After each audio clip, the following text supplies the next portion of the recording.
Hello Kitty, c'est un mouvement qui a été lancé par plusieurs associations et même institutions publiques. Donc, le CNRS, qui est quand même le plus grand organisme de recherche français.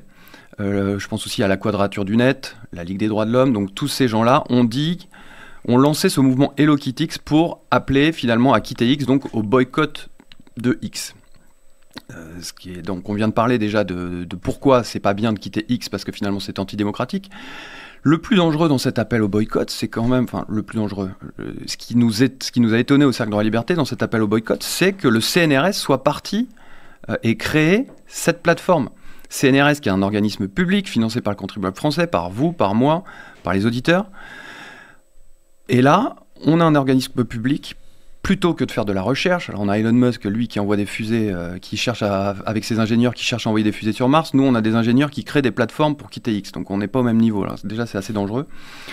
Donc plutôt que de faire de la recherche, ils utilisent leur temps de travail, les moyens du CNRS, les moyens publics du CNRS, pour créer cette plateforme qui appelle au boycott d'une plateforme numérique X, pour des raisons idéologiques. Donc là, on sort complètement de la neutralité du service public, on utilise les deniers publics pour des moyens, enfin pour se donner des moyens politiques de censure.